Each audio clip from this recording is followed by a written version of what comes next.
আল্লাহর হাবিব ইরশাদ ফরমান, ইন্না আউলান নাসি বি ইয়াউমাল কিয়ামাতি আকসারুহুম আলাইয়া সালাতান আও কামা ক্বালা আলাইহিস সালাম। কিয়ামতের দিন আমার সবচাইতে বেশি কাছে থাকবে আমার সেই উম্মতগুলো, সেই মানুষগুলো দুনিয়ার জীবনে যারা যত বেশি দুরূদ শরীফ পাঠ করেছে আমার প্রতি। কুল ইন কুনতুম তুহিব্বুনাল্লাহা ফাত্তাবিউনি ইউহিব্বুকুমুল্লাহ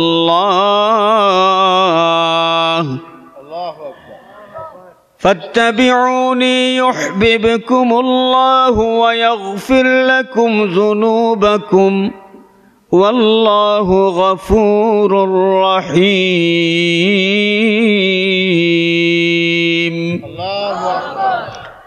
আমার বন্ধু, যেই লোকগুলো দাবি করে তারা আল্লাহ প্রেমিক, আপনি তাদেরকে বলে দেন, ইন কুনতুম তুহিব্বুনাল্লাহ, সত্যি সত্যি তোমরা যদি আল্লাহকে মহব্বত করে থাকো, ফাত্তাবিউনি, তাহলে তোমাদের এই মহব্বত তখনই সত্য বলে মেনে নেওয়া হবে যখন তোমাদের মধ্যে আমার আনুগত্য থাকবে। তোমরা আমার আনুগত্য করো, প্রমাণ হবে সত্যি সত্যি তোমরা আল্লাহ প্রেমিক। আর যদি তোমরা আমার আনুগত্য করতে পারো, তাহলে তোমাদের আল্লাহ প্রেমিক এই দাবিটা সত্য হওয়ার সাথে সাথে আল্লাহর পক্ষ থেকে তোমাদের মহব্বতের রেসপন্স তোমরা পেয়ে যাবে। ইউহিব্বুকুমুল্লাহ, আল্লাহ রাব্বুল আলামিন নিজেও তোমাদেরকে মহব্বত করবেন এবং তোমাদের জিন্দেগির সমস্ত গুনাহগুলো মাফ করে দেবেন। সুবহানাল্লাহ। ওয়া ইয়াগফির লাকুম যুনুবাকুম। নামাজ আছে, তিলাওয়াত আছে, তাসবিহ আছে, তাহলিল আছে, জিহাদ আছে, রোজা আছে, সব আছে, নাই অন্তরের মধ্যে হুব্বে রাসূল নাই, নাই অন্তরের মধ্যে আদবে মুস্তাফা নাই, নাই অন্তরের মধ্যে তাজিমে মুস্তাফা নাই। নবীজি কত শক্ত কথা বলেছেন, মাল্লাম ইয়ারহাম সগীরানা ওয়া লাম ইউওয়াক্কির কাবীরানা ফালাইসা মিন্না। এই হাদিস শরীফ বিভিন্ন শব্দে বিভিন্ন সনদে বর্ণিত হয়েছে। আল্লাহর নবী জানিয়ে দিয়েছেন পরিষ্কার, যেই ছোটরা বড়দেরকে সম্মান করবে না এবং যে বড়রা ছোটদেরকে স্নেহ করবে না, ফালাইসা মিন্না, এরা প্রকৃতপক্ষে আমাদের দলভুক্ত নয়, আমার উম্মতের অন্তর্ভুক্ত হইতে পারে নাই। কথাটা কত শক্ত, কত শক্ত কথা।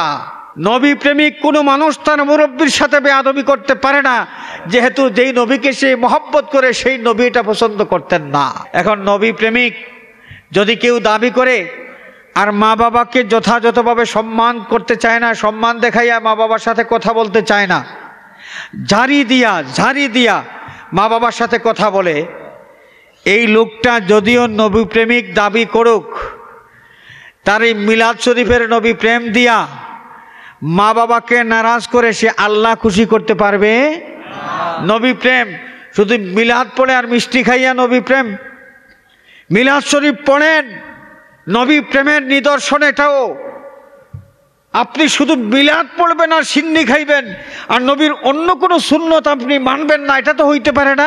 আল্লাহ পাকের শাহানশাহী দরবারে লাখো কোটি শুকরিয়া, যে মহান মালিক মেহেরবানি করে জান্নাতের বাগান এই মোবারক মাহফিলে হাজির হওয়ার তৌফিক এবং সুযোগ আমাদেরকে দিয়েছেন। আমরা সকলে উচ্চ আওয়াজে বলি আলহামদুলিল্লাহ। হাজরিন কেরাম, সুন্নি মুসলমানের মাহফিল যেখানেই হয় সেই মাহফিলে দুরুদ শরীফ বেশি পড়া হয়। কি পড়া হয়? দুরুদ শরীফ বেশি পড়া হয়। কারণ সুন্নি মুসলমান হইতে হলে হুব্বে রাসূল অন্তরের মধ্যে থাকা লাগে, আর যাকে বেশি মহব্বত করা হয় তার আলোচনাই বেশি হয়। রাসূলুল্লাহ সাল্লাল্লাহু আলাইহি ওয়াসাল্লামের মহব্বত যাদের অন্তরের মধ্যে আছে, এই মুমিন মুসলমান আল্লাহর নবীর দরবারে যত বেশি দুরুদ শরীফ পাঠ করবে তত বেশি মজা লাগবে। দুরুদ শরীফে মজা তারাই পান যাদের অন্তরের মধ্যে হুব্বে রাসূল আছে। আমরা পরকালে আল্লাহর হাবিব সাল্লাল্লাহু আলাইহি ওয়াসাল্লামের কাছে থাকতে চাই কি চাই না? পরকালে সেই কঠিন আখিরাতে যদি আমরা নবীজি সাল্লাল্লাহু আলাইহি ওয়াসাল্লামের কাছে থাকতে পারি, আমরা তত বেশি বিপদমুক্ত থাকব, তত শান্তিতে থাকব। এই জন্যে এই দুনিয়ার জীবনে কিছু কাজ করতে হয়। এর মধ্যে অন্যতম একটা কাজ যেটা আমাদের নবী করিম সাল্লাল্লাহু আলাইহি ওয়াসাল্লাম আমাদেরকে জানিয়ে দিয়েছেন। আল্লাহর হাবিব ইরশাদ ফরমান, ইন্না আউলান নাসি বি ইয়াউমাল কিয়ামাতি আকসারুহুম আলাইয়া সালাতান আও কামা ক্বালা আলাইহিস সালাম। কিয়ামতের দিন আমার সবচাইতে বেশি কাছে থাকবে আমার সেই উম্মতগুলো, সেই মানুষগুলো দুনিয়ার জীবনে যারা যত বেশি দুরূদ শরীফ পাঠ করেছে আমার প্রতি। অর্থাৎ যত বেশি দুরূদ শরীফের হাদিয়া নবীজির খেদমতে আমরা পেশ করতে পারবো, কিয়ামতের দিন আল্লাহর নবীর তত বেশি কাছে আমরা থাকতে পারবো। এই জন্যে এই দুনিয়ার জীবনে দুরূদ শরীফ পড়ার অভ্যাস আমাদের করতে হবে। মুর্শিদুল মুর্শিদিন আল্লামা ফুলতলি সাহেব কিবলা রহমাতুল্লাহি আলাইহি তার জীবনে অনেক নসিহত করেছেন। বিভিন্ন মাহফিলে খাস কিছু নসিহত তিনি করতেন। নসিহতের মধ্যে ওজিফা বলে দিতেন। এর মধ্যে একটা ওজিফা এই বলতেন যে প্রতিদিন কমপক্ষে 200 বার দুরূদ শরীফ পাঠ করা। প্রতিদিন কমপক্ষে কতবার? কমপক্ষে 200 বার দুরূদ শরীফ পাঠ করার ওজিফা বলে দিতেন। আমরা বেশি বেশি করে দুরূদ শরীফ পড়ার অভ্যাস করব। আল্লাহ পাক আমাদেরকে এই তৌফিক যেন দান করেন, সবাই বলি আমিন। হাজিরিনে কেরাম, আমি গুনাহগার আপনাদের খেদমতে হাজির হয়েছি, বেশি সময় নষ্ট করব না। যে আয়াতে কারিমা তিলাওয়াত করেছি এই আয়াতে কারিমার আঙ্গিকে সামান্য কয়েকটি কথা বলেই শেষ করব ইনশাআল্লাহ। ওমা তৌফিকি ইল্লা বিল্লাহ আলাইহি তাওয়াক্কালতু ইলাইহি উনীব। মানুষকে সৃষ্টি করার সময় আল্লাহ রাব্বুল আলামিন 6টা বিশেষ গুণ তার মধ্যে দিয়েছেন, দুইটা অবস্থা যেগুলোকে 6 রিপু বলা হয়। 6 কি? রিপু। এই 6 রিপুর মধ্যে একটা হলো কাম, আর একটা ক্রোধ, আর একটা লোভ, আর একটা মোহ, আর একটা মদ, আর একটা মাৎসর্য। 6টা রিপু। এই 6টা রিপু এর প্রত্যেকটা সুস্থ প্রতিটি মানুষের মধ্যে আছে। এই 6 রিপুর যে কোনো একটা যদি কোনো মানুষের মধ্যে না থাকে তাহলে ওই মানুষটাকে সুস্থ মানুষ বলা যাবে না। আবার ওই 6টা রিপু যতক্ষণ পর্যন্ত একজন মানুষের নিয়ন্ত্রণে থাকবে ততক্ষণ পর্যন্ত এই 6টা রিপুর থেকে একজন মানুষ কল্যাণ অর্জন করবে। আর যখন এই 6টা রিপুর যে কোনো একটা মানুষের নিয়ন্ত্রণের বাইরে চলে যাবে তখন মানুষ কল্যাণ থেকে বঞ্চিত হবে, তার অকল্যাণ হবে, ক্ষতি হবে। তিনি অশান্তির মধ্যে পড়বেন, দুর্ভোগের মধ্যে পড়বেন। তিনি নিজে দুর্ভোগে ভুগবেন, অন্য মানুষকে ভোগাবেন। হাজরিন, আমি আমার ক্ষুদ্র জীবনে যে বিবাহ বিচ্ছেদের ঘটনা, অনেকগুলো ঘটনা এর মুখোমুখি আমি হয়েছি, আমার সামনে এসেছে বিষয়গুলো। তো যিনি তার বিবি তালাক দিলেন, এই স্বামী তিনি এসে বললেন, হুজুর রাগের মাথায় আমি কি বলেছি বলতে পারি না। বিবি তালাক দিয়েছেন, এখন কি করবেন মাসআলা জানার জন্য এসেছেন।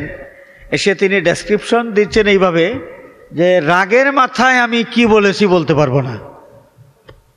তার মানে তার মধ্যে কি আছে?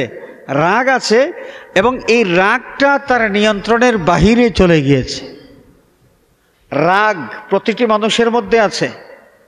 আমাদের সামনে যখন কোনো অন্যায় কাজ হয়, মনে করেন ছোট একটা বাচ্চাকে তার বাবা অথবা তার বড় ভাই মোটা লাঠি দিয়া পিটাইতেছে। ছোট্ট একটা পিচ্চি বাচ্চাকে যদি লাঠি দিয়া পিটানো হয়, এটা ভালো কাজ নয়। আমাদের চোখের সামনে এটা যদি হয়, আমরা ওটাকে আটকাবো, নিষেধ করব যে এই বাচ্চার উপর এইভাবে অত্যাচার যেন করা না হয়। এই যে খারাপ কিছু দেখলে, মন্দ কিছু দেখলে আমরা যে প্রতিবাদ করি, আমরা এটা প্রতিরোধ করার চেষ্টা করি, এটা কি কারণে, কিসের কারণে? যে আমাদের মধ্যে আল্লাহ রাব্বুল আলামিন ক্রোধ নামক যেই রিপু দিয়েছেন, এই ক্রোধ নামক রিপু আমাদের মধ্যে থাকার কারণে আমরা অন্যায়ের প্রতিবাদী হইতে পারি, অন্যায় প্রতিরোধ করার জন্য আমরা প্রস্তুত হইতে পারি। খেয়াল করছেন? আবার এই ক্রোধ বা রাগ যদি নিয়ন্ত্রণের বাহিরে চলে যায়, তাহলে এই যে বললাম হুজুর রাগের মাথায় আমি কি বলেছি, এই ধরনের ঘটনা ঘটবে। রাগ যদি নিয়ন্ত্রণের বাহিরে চলে যায়, তাহলে একজন মানুষকে এই রাগ দুর্ভোগের মধ্যে ফেলে দিবে। এই অতিরিক্ত রাগ বা নিয়ন্ত্রণের বাহিরের রাগ তাকে বিপদের মধ্যে ফেলে দিবে। হাজরিনে কেরাম, যে এই যে 6টা রিপু, এই 6টা রিপুর মধ্যে একটা হলো মোহ, যেটা আমাদের পরিচিত ভাষায় যার নাম হলো মায়া, আর কোরআন হাদিস শরীফের ভাষায় এর নাম হলো মহব্বত। এর নাম কি? মহব্বত। প্রত্যেকটা মানুষের মধ্যে মহব্বতের গুণ আছে, আল্লাহ রাব্বুল আলামিন সৃষ্টিগতভাবে এটা দিয়েছেন। এই মহব্বতের গুণটার প্রয়োগ সব মানুষ সব ক্ষেত্রে সমানভাবে করতে পারে না। মহব্বতের গুণ সব মানুষের মধ্যে আছে। কিছু মানুষের মহব্বত আল্লাহ রসুলের জন্য সবচাইতে বেশি, আবার কিছু মানুষের মহব্বত দুনিয়ার জন্য বেশি। হাজরিনে কেরাম, এই যে মহব্বত নামক গুণ আছে, আমরা ইমানদার যারা, এই গুণটা আমরা কেমনে ব্যবহার করব, আল্লাহ রাব্বুল আলামিন কোরআনে কারীমের মধ্যে এটা সুন্দর করে স্পষ্ট করে বলে দিয়েছেন। ওয়াল্লাযীনা আমানু আশাদ্দু হুব্বান লিল্লাহ, ইমানদার যারা তাদের মধ্যে অন্তরে যে মহব্বতের গুণ আছে, এই মহব্বতটা সবচাইতে বেশি থাকবে আল্লাহ এবং আল্লাহর জন্যে। কার জন্যে? আল্লাহর জন্যে। হাজরিনে কেরাম, তো আল্লাহর জন্যে মহব্বত যদি বেশি থাকে, ইমানদারের বৈশিষ্ট্য যদি এটা হয়, তাহলে যার জন্যে মহব্বত যত বেশি, তিনি যা পছন্দ করেন তার প্রেমিক তা পছন্দ করবেন। যার জন্য মহব্বত সবচেয়ে বেশি, তিনি যা অপছন্দ করবেন তার প্রেমিক যিনি হবেন তিনি তা অপছন্দ করবেন। কথাগুলো আমাদের মনে রাখা দরকার। এবারে আসেন, আমি আপনাদের সামনে আরো কিছু আয়াতে কারিমা তেলাওয়াত করেছি। আল্লাহকে মহব্বত করি, আল্লাহর প্রতি আমাদের মহব্বত সবচেয়ে বেশি, এই যে বিষয়টা, এই আল্লাহর প্রতি আমার মহব্বত সবচাইতে বেশি, এর কিছু প্রমাণ তৈরি করা লাগে। আল্লাহকে আমি মহব্বত করি, আল্লাহর প্রতি আমার মায়ার সম্পর্ক আছে, এর প্রমাণ লাগে। আমাদের নবী করিম সাল্লাল্লাহু আলাইহি ওয়াসাল্লাম যখন তাওহীদ এবং রিসালতের দাওয়াত দিতে গিয়ে মানুষকে জান্নাতের শুভ সংবাদ দিলেন এবং বিশ্বাস না করলে, ঈমান না আনলে জাহান্নামের ভীতি প্রদর্শন করলেন। আমাদের নবীজি ছিলেন বাশির এবং নাজির। বাশির এবং কি? নাজির। কোরআনে কারীমের মধ্যে আল্লাহ রাব্বুল আলামিন আমাদের নবীর শানে, নবীকে খেতাব করে ইরশাদ ফরমান, ওয়ামা আরসালনাকা ইল্লা কাফাতাল লিন্নাসি বাশীরান ওয়া নাযীরা। আমার বন্ধু, তামাম পৃথিবীর সমস্ত মানব মণ্ডলীর জন্য আপনাকে আমি বাশীর এবং নাজির হিসেবে প্রেরণ করেছি। অর্থাৎ আপনি তাওহীদ আর রিসালতের দাওয়াত দিবেন, দাওয়াত যারা কবুল করবে এবং আপনার আনুগত্য করবে তাদের জন্য আপনি বেহেশতের শুভ সংবাদ দিবেন, আর যারা আপনার দাওয়াত কবুল করবে না, প্রত্যাখ্যান করবে, তাদেরকে জাহান্নামের ভীতি প্রদর্শন করবেন। আল্লাহর নবী সাল্লাল্লাহু আলাইহি ওয়াসাল্লাম যখন দাওয়াত শুরু করলেন, দাওয়াত শুরু করতে গিয়ে নবীজির যুগে প্রধানত 3 শ্রেণীর লোক, একদল হলো ইহুদি, আরেক দল খ্রিস্টান, আর নবীজি সরাসরি যাদেরকে সামনে পেয়েছেন সর্বপ্রথম এরা হচ্ছে মূর্তি পূজারী মুশরিক। এই সমস্ত মানুষের সামনে তাওহীদ এবং রিসালাতের দাওয়াত দিতে গিয়ে আমাদের নবীজি যখন বলেন যে তোমরা যদি আমার দাওয়াত কবুল করো এবং আমার আনুগত্য করো, তাহলে জান্নাতের শুভ সংবাদ তোমাদের জন্য, আর দাওয়াত যদি কবুল না করো তাহলে সেই অনন্তকাল তোমরা জাহান্নামের আগুনে জ্বলতে হবে। নবীজি যখন ভীতি প্রদর্শন করেছেন, তখন ইহুদি এবং খ্রিস্টান তারা আমাদের নবীজি সাল্লাল্লাহু আলাইহি ওয়াসাল্লামের এই কথা শোনার পর কি বলেছিল? নাহনু আবনাউল্লাহি ওয়া আহিব্বাউহু। ইসলামের নবী যেইভাবে বলছেন, যদি তার দাওয়াত কবুল না করি এবং তার প্রতি ঈমান না আনি, আমরা যদি তার আনুগত্য না করি, জাহান্নামের আগুনে জ্বলতে হবে। জাহান্নামের কোনো ভয় আমাদের নাই। আমরা জাহান্নামের ভয় করি না কেন? নাহনু আবনাউল্লাহি ওয়া আহিব্বাউহু। আমরা আল্লাহর ছেলের দলের মানুষ এবং আমরা আল্লাহ প্রেমিক। নাউজুবিল্লাহ বলেন। আল্লাহর ছেলের দলের মানুষ তারা দাবি করে।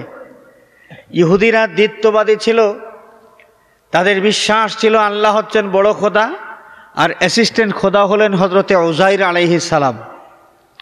উযাইর আলাইহিস সালামকে তারা আল্লাহর ছেলে বিশ্বাস করত। তার কারণ সাইয়্যিদুনা হযরতে উযাইর আলাইহিস সালাতু ওয়াস সালাম যখন 40 বছর বয়সে পদার্পণ করেন, আল্লাহ রাব্বুল আলামিন তখন তাকে মৃত্যু দান করলেন। লম্বা ইতিহাস আছে, কিভাবে কি কারণে তাকে আল্লাহ পাক মৃত্যু দিলেন, ঐতিহাসিক নানান ধরনের ঘটনা আছে, আমি ওইদিকে যাব না। যখন 40 বছর বয়সে মৃত্যু দান করলেন, এর 100 বছর পরে আবার তাকে জিন্দা করলেন। এখন কোনো মানুষ মারা যাওয়ার পরে তো আর জিন্দা হয় না। যেই মানুষ গেল তো গেল, বাবা গেলেন, তার আগে দাদা গেলেন, তার আগে পরদাদা গেলেন, তার আগে তার বাবা গেলেন, তার আগে তার বাবা গেলেন। যিনি পৃথিবী ছেড়ে চলে গেলেন তিনি পৃথিবীতে আর ফিরে আসেন না।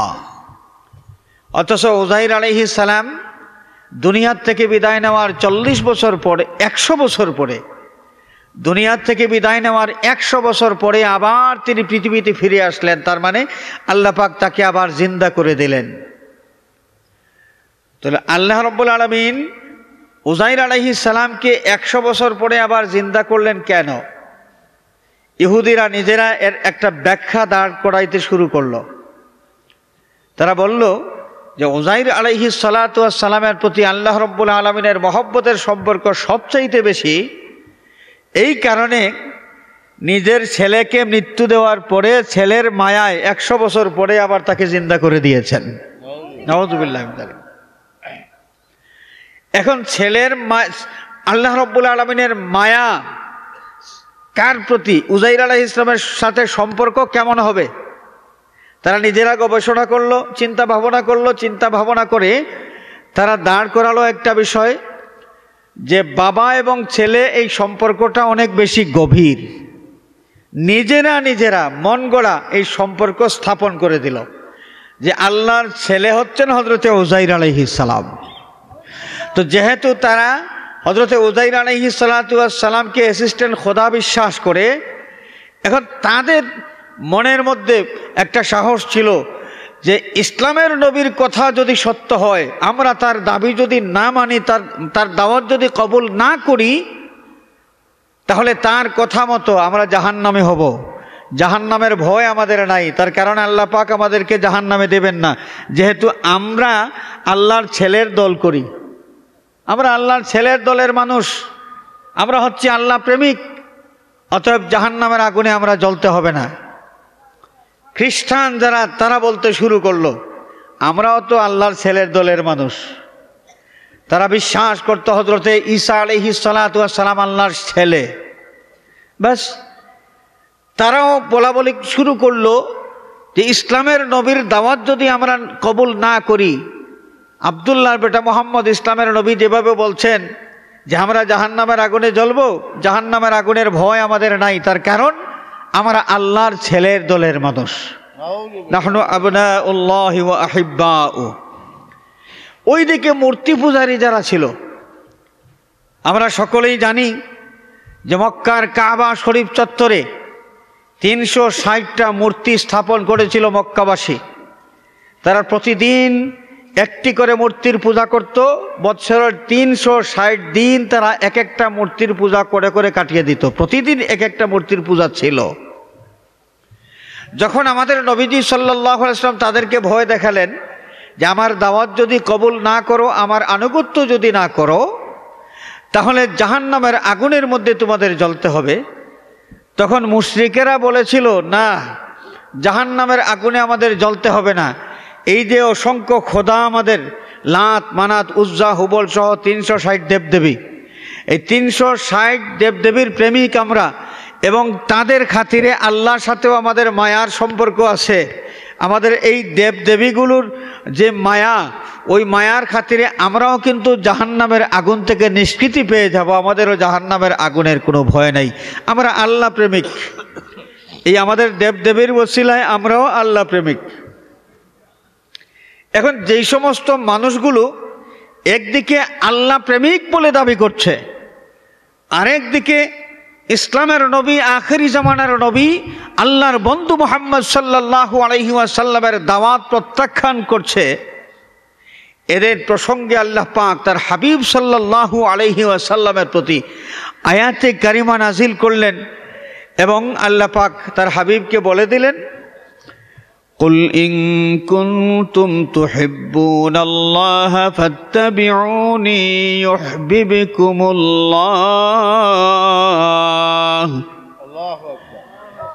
فاتبعوني يحببكم الله ويغفر لكم ذنوبكم والله غفور رحيم।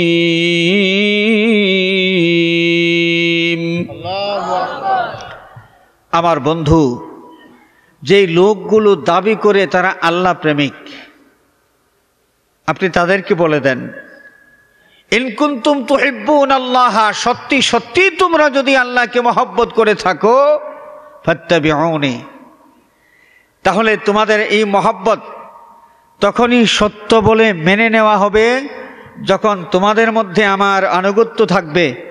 তোমরা আমার আনুগত্য করো, প্রমাণ হবে সত্যি সত্যি তোমরা আল্লাহ প্রেমিক। আর যদি তোমরা আমার আনুগত্য করতে পারো, তাহলে তোমাদের আল্লাহ প্রেমিক এই দাবিটা সত্য হওয়ার সাথে সাথে আল্লাহর পক্ষ থেকে তোমাদের মহব্বতের রেসপন্স তোমরা পেয়ে যাবে। ইউহিব্বুকুমুল্লাহ, আল্লাহ রাব্বুল আলামিন নিজেও তোমাদেরকে মহব্বত করবেন এবং তোমাদের জিন্দেগির সমস্ত গুনাহগুলো মাফ করে দেবেন। সুবহানাল্লাহ। ওয়া ইয়াগফির লাকুম যুনুবাকুম। হাজরিনে কেরাম, এই আয়াতে কারিমা নাজিল হলো। এবারে আসেন, যদি আমরা এই প্রশ্নের সম্মুখীন হই, আমাকে যদি প্রশ্ন করা হয়, আপনাকে যদি প্রশ্ন করা হয় যে আপনি কি আল্লাহকে মহব্বত করেন, আল্লাহর প্রতি মহব্বতের সম্পর্ক আপনার আছে কি নাই, আমরা তখন কি বলবো? আল্লাহর সাথে আমাদের মহব্বতের সম্পর্ক নাই বলবো না আছে বলবো? আছে, আছে তো। তো আল্লাহর প্রতি আমাদের মহব্বতের সম্পর্ক আছে, এটা প্রমাণ করতে হলে আমাদের মধ্যে ইত্তেবায়ে রাসূল থাকা লাগবে, যেটা আল্লাহ রাব্বুল আলামিন তার হাবিবের মাধ্যমে আমাদেরকে জানিয়ে দিয়েছেন। ফাত্তাবিউনি, আল্লাহ প্রেমিক যারা দাবি করো, তোমাদের এই দাবিটা তখনই সত্য বলে প্রমাণিত হবে যখন তোমাদের মধ্যে আমার আনুগত্য পাওয়া যাবে। হাজরিনে কেরাম, এই ক্ষেত্রে তো বিষয়টা আমাদের জন্য কঠিন হয়ে গেল। রাসূলুল্লাহর আনুগত্য, আল্লাহর হাবিব সাল্লাল্লাহু আলাইহি ওয়াসাল্লামের আনুগত্য করতে হলে কি করা লাগবে? রাসূল পাক সাল্লাল্লাহু আলাইহি ওয়াসাল্লামকে অন্তর দিয়ে গ্রহণ করতে হবে। অন্তর দিয়ে কি গ্রহণ করতে হবে? অন্তর দিয়ে নবীকে গ্রহণ না করলে তার আনুগত্য সঠিকভাবে হয় না। হাজরিনে কেরাম, তো রাসূলুল্লাহ সাল্লাল্লাহু আলাইহি ওয়াসাল্লামের সাহাবী যারা ছিলেন, আল্লাহ নবীর সাহাবীরা আল্লাহ প্রেমিক ছিলেন এবং তার প্রমাণও তারা তৈরি করে রেখেছেন যে রাসূলুল্লাহ সাল্লাল্লাহু আলাইহি ওয়াসাল্লামের আনুগত্য তাদের মধ্যে 16 আনা ছিল। কত আনা? 16 আনা আনুগত্য তাদের মধ্যে ছিল। ছোট্ট একটা উদাহরণ আমি দেই। রাসূলুল্লাহ সাল্লাল্লাহু আলাইহি ওয়াসাল্লাম তিনি নামাজ পড়তেছেন সাহাবায়ে কেরামকে সাথে নিয়ে। তৎকালীন যুগে বিশেষ এক ধরনের জুতা ছিল, যে জুতা পায়ে দিয়া নামাজ শুদ্ধ হইত। আল্লাহর হাবিব সাল্লাল্লাহু আলাইহি ওয়াসাল্লামের কদম মুবারকের মধ্যেও জুতা, সাহাবায়ে কেরামের পায়ের মধ্যেও জুতা, ইমাম মুক্তাদি সকলের পায়ের মধ্যে জুতা আছে, নামাজ চলতেছে। হঠাৎ করে দেখা গেল আল্লাহর নবী সাল্লাল্লাহু আলাইহি ওয়াসাল্লাম নামাজ চলাকালীন সময়ে তার জুতা মুবারক খুলে ফেললেন। যখনই আল্লাহর নবী জুতা মুবারক খুলেছেন তখন সাহাবায়ে কেরাম সাথে সাথে প্রত্যেকের পায়ের জুতা মুবারক তারা খুলে নিয়েছেন। নামাজ চলতেছে, কিন্তু নামাজের মাঝখানে এই ঘটনাগুলো করতেছে। তো হাজরিনে কেরাম, নামাজ শেষ হলো। নামাজ শেষ হওয়ার পরে আল্লাহর নবী সাল্লাল্লাহু আলাইহি ওয়াসাল্লাম সাহাবায়ে কেরামকে উদ্দেশ্য করে ফরমাইলেন, আমার সাহাবীরা, তোমাদের ইমাম সাহেব শুধু সামনে দেখেন আর পিছনে কি দেখেন না, তোমরা কি তা মনে করো? আল্লাহর কসম খেয়ে বলছি, আমার দুই চোখ দিয়ে আমি সামনে যেভাবে দেখি পিছনে সমানভাবে আমি দেখি। সুবহানাল্লাহ বলেন। নবীজির চক্ষু মোবারক আর দুনিয়ার সাধারণ মানুষের চক্ষু কি এক সমান? আমরা চোখ দিয়ে সামনে দেখি, পিছন কি দেখি? আমার পিছনে কি আছে? একটা ব্যানার টাঙ্গানো আছে, ব্যানারের মধ্যে কি লেখা আছে, ব্যানারের কি কালার, লেখার কি কালার, এই সামনে তাকানো অবস্থায় আমি কিছুই দেখব না। ওটা দেখতে হলে মাথা ঘুরাইয়া চোখগুলো ওই দিকে নেওয়া লাগবে। এটা হচ্ছে সাধারণ মানুষের চোখের দৃষ্টির যে রেঞ্জ, এই রেঞ্জ। কিন্তু আল্লাহর নবী সাল্লাল্লাহু আলাইহি ওয়াসাল্লামের চক্ষু মোবারক, আল্লাহর নবীর কোনো কিছু পৃথিবীর অন্য কোনো মানুষের মতো ছিল না। দেখতে ছিল অবিকল, কিন্তু গুণগতভাবে কোনোভাবেই অন্য কোনো মানুষের কিছুই নবীর সাথে যার তুলনা চলে না। নবীজি সাল্লাল্লাহু আলাইহি ওয়াসাল্লাম ফরমাইলেন যে, আমার সাহাবীরা, তোমাদের ইমাম সাহেব শুধু সামন দেখেন আর পিছন দেখেন না, তোমরা কি তাই মনে করো? আল্লাহর কসম খেয়ে বলছি, আমার চক্ষু দিয়া সামন যেভাবে দেখি ঠিক তেমনিভাবে আমি পিছনে কি হচ্ছে তাও দেখি। নামাজ চলাকালীন সময়ে তোমরা যে তোমাদের জুতা খুলেছ, আমি তো সব দেখেছি। সুবহানাল্লাহ। আমি জানতে চাই, তোমরা তোমাদের জুতা কেন খুলেছ? নবীজি প্রশ্ন করলেন। সাহাবায়ে কেরাম জবাব দেন, ইয়া রাসূলুল্লাহ, আমাদের জুতা আমরা কেন খুলেছি আমরা কিছুই জানি না। এতটুকু জানি, নামাজ চলাকালীন সময় আপনার জুতা মোবারক আপনি খুলেছেন, আপনার দেখা দেখি এই কাজটা আমরা করেছি। আল্লাহর নবীর সাহাবীরা নামাজের মধ্যে এমন একটা কাজ করলেন, কি কারণে তারা এই কাজটা করতেছেন কারণ তাদের জানা নাই। তাদের জানা একটা বিষয় শুধু, আমাদের নবীজি যেহেতু তার জুতা মোবারক খুলেছেন, তা আমাদের উচিত হলো সেই নবীজির আনুগত্য করা। নবীর আনুগত্য করার জন্যই তারা জুতা মোবারক খুলে নিয়েছেন। আল্লাহর নবী তখন কারণ ব্যাখ্যা করলেন যে, আমার সাহাবীরা, জিবরিল আমিন এসে বলেছেন আমার জুতার মধ্যে ময়লা লাগানো ছিল, আমার জুতার মধ্যে সামান্য পরিমাণ ময়লা লাগানো ছিল, এই জুতা পরে নামাজ শুদ্ধ হবে না, এই কারণে আমি জুতা খুলেছি। তোমাদের জুতাগুলো খোলার তো কোনো প্রয়োজন ছিল না। আমি আপনাদের খেদমতে আরজ করতে চাই, আল্লাহর নবীর সাহাবীরা, নবীর উম্মত, নবীর কত আনুগত্য তাদের মধ্যে ছিল। এই কাজটা তোমরা করো, এই কথাটাও বলার কোনো প্রয়োজন হয় নাই। নবীজি করতেছেন, বস নবীর দেখা দেখে সাহাবায়ে কেরাম শুরু করে দিয়েছেন। সুবহানাল্লাহ। এই যে সৌমে ওয়াসাল, উলামায়ে কেরামের কাছ থেকে অনেক বয়ান আমরা শুনে থাকি। ইফতার এবং সাহরি ছাড়া একের পর এক রোজা রেখে যাওয়া, এটাকে সৌমে ওয়াসাল বলা হয়। আল্লাহর নবী সৌমে ওয়াসাল রেখেছেন, রোজা রাখতেছেন, মাঝখানে ইফতার নাই, সাহরি নাই, কিছুই নাই, ক্রমাগত একের পর এক রোজা। সাহাবায়ে কেরামকে আল্লাহর নবী বলেন নাই যে তোমরাও এই পদ্ধতিতে রোজা রাখো। আল্লাহর নবী সাহাবায়ে কেরামকে যেই পদ্ধতির রোজা শিখাই দিয়েছেন, এটা তো আমরাও রাখি। যেই রোজার মধ্যে কি সেহরি খাইয়া রোজা শুরু করতে হয়, আবার ইফতার খাইয়া রোজা শেষ করতে হয়। এই পদ্ধতির রোজা আল্লাহর নবী সাহাবায়ে কেরামকেও শিখিয়ে দিয়েছেন। সাহরি এবং ইফতার ছাড়া ক্রমাগত একের পর এক রোজা রাখা, এটা নবীজি সাহাবায়ে কেরামকে শিখিয়ে দেন নাই। আল্লাহর নবী রাখতেছেন বা সাহাবায়ে কেরাম সৌমে ওয়াসাল রাখা শুরু করে দিলেন। তো তারা দুর্বল হয়ে গেলেন। আল্লাহর নবী প্রশ্ন করলেন যে তোমাদের কি হলো, এত দুর্বল কেন? নামাজ পড়তে হলে দাঁড়ায় নামাজ পড়তে পারো না, বসে বসে নামাজ পড়ো, তোমার কি কোনো অসুখ বিসুখ হয়েছে? সাহাবী আরজ করেন, ইয়া রাসূলুল্লাহ, অসুখ বিসুখ কিছুই হয় নাই, দুর্বলতার কারণে বসে নামাজ পড়তে হচ্ছে, দাঁড়াইয়া নামাজ পড়লে মাথা ঘুরাইয়া আমি সোজা থাকতে পারি না। তো দুর্বল কেন? তখন বললেন যে রোজা রেখেছি, ইফতার এবং সেহরি না খাইয়া একের পর এক রোজা, কয়েকটি রোজা রাখার পর দুর্বল হয়ে গেছি। নবীজি তখন তাদেরকে বললেন যে তোমাদেরকে এই পদ্ধতিতে রোজা রাখতে কে বলে দিয়েছে? সাহাবায়ে কেরাম জবাব দিলেন, ইয়া রাসূলুল্লাহ, কেউ বলে দেয় নাই। বুখারী শরীফের হাদিস, ফা ইন্নাকা তুওয়াসিলু ইয়া রাসূলুল্লাহ। সাহাবায়ে কেরাম জবাব দেন, ইয়া রাসূলুল্লাহ, কেউ বলে দেয় নাই। আপনি যে সেহরি এবং ইফতার ছাড়া একের পর এক রোজা রেখেছেন, আপনার দেখা দেখি আমরাও এই পদ্ধতির রোজা রেখেছি। তখন আল্লাহ নবী বলেছিলেন, আইয়ুকুম মিসলি, ইস্তেফহামে ইনকারি। নবীজি প্রশ্ন করেছেন, তোমরা কে আছো আমার মতো? অর্থাৎ তোমরা তো আমার মতো নও, আর আমি তোমাদের মতো নই। সুবহানাল্লাহ বলেন। আল্লাহর নবী উম্মতকে আকীদা শিখাইয়া দিচ্ছেন। নবী কি আমাদের মতো না কার মতো? নবী বড় ভাইয়ের মতো, ছোট ভাইয়ের মতো? আল্লাহর নবী আকীদা শিখাইয়া দিচ্ছেন, আইয়ুকুম মিসলি, তোমরা কে আছো আমার মতো? তোমরা তো আমার মতো কেউ নও। যদিও কপাল পোড়া কিছু মানুষ যারা দাবি করে যে নবী রক্তে মাংসে দুষে গুণে আমাদের মতোই একজন মানুষ, নাউযুবিল্লাহ বলেন। নবী কার মতো? আমাদের মতো কি মতো নয়। আল্লাহর নবী নিজে আকীদা শিখাইয়া দিচ্ছেন।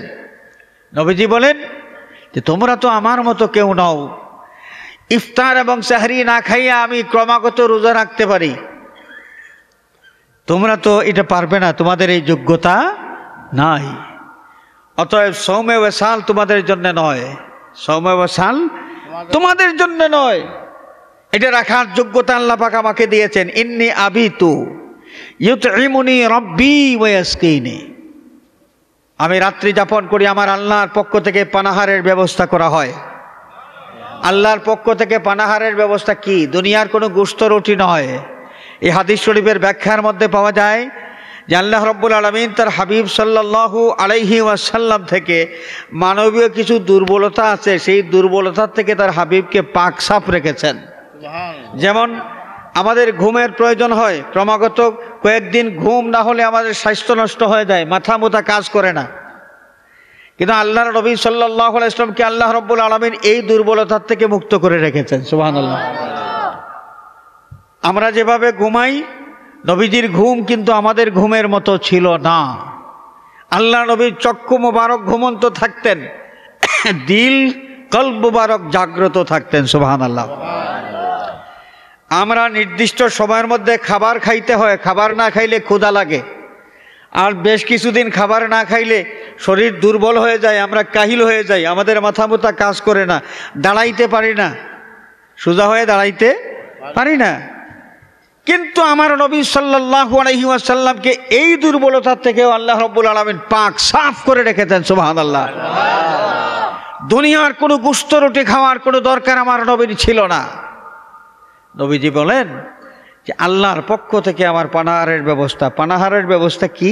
হাদিস শরীফের ব্যাখ্যার মধ্যে একটা ব্যাখ্যা বিশ্ববিখ্যাত মুহাদ্দিস আল্লামা বদরুদ্দিন আইনি রহমাতুল্লাহি আলাইহি, আল্লামা ইবনু হাজার আসকালানি রহমাতুল্লাহি আলাইহি তাদের নিজ নিজ কিতাবের মধ্যে বুখারী শরীফের এই হাদিসের ব্যাখ্যার মধ্যে একটা ব্যাখ্যা লিখেছেন এই যে মানুষের মধ্যে ক্ষুধা তৃষ্ণা লাগা স্বাভাবিক, এটা স্বভাবত সাধারণ মানুষের জন্য যা প্রয়োজন, ক্ষুধা নিবারণ করা এবং তৃষ্ণা নিবারণ করা।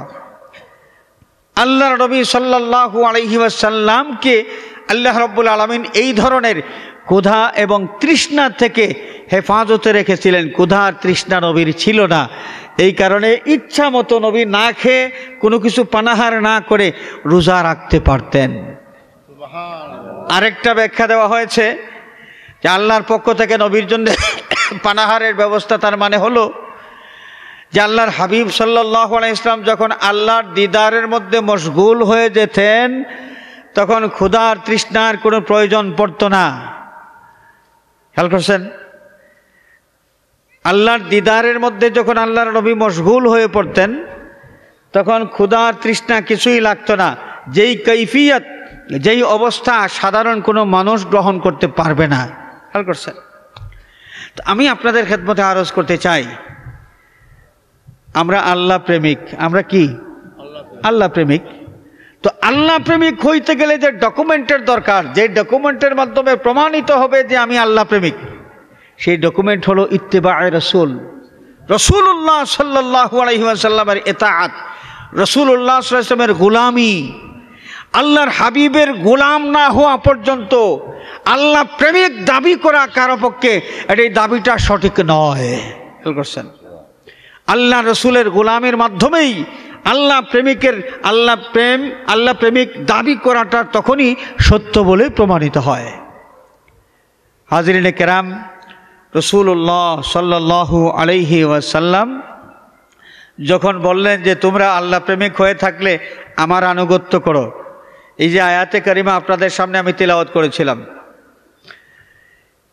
তখন মুনাফিক যারা ছিল, মুনাফিকেরা মুসলমানদের মধ্যে একটা প্ররোচনা দেওয়া শুরু করলো, যে প্ররোচনার মাধ্যমে ইসলামের নবীর প্রতি মানুষের ভাব ভক্তি যা ছিল, তাদের ইচ্ছা ছিল এটা অন্তর থেকে যেন দূরে সরায় দেয়, মিটাইয়ে দেয়।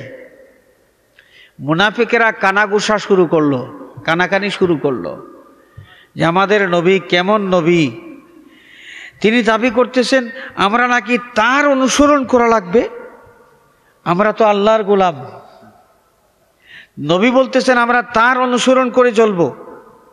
মুনাফিকেরা মুসলমানদের মধ্যে এই বিষয়টা একটু আলোচনা কানাঘুষা করতে করতে যেভাবে করলো, ইচ্ছা ছিল তাদের মুমিন মুসলমান যারা, তাদের সামনে এই বিষয়টা উপস্থাপন করা যে ইসলামের নবী চাইতেছেন তার নেতৃত্ব প্রতিষ্ঠা করা, এবং তার নেতৃত্ব প্রতিষ্ঠা করার জন্য তার পক্ষ থেকে তিনি এই কথা বলতেছেন যে আমরা তার অনুসরণ করব। এটা তার বানানো কথা।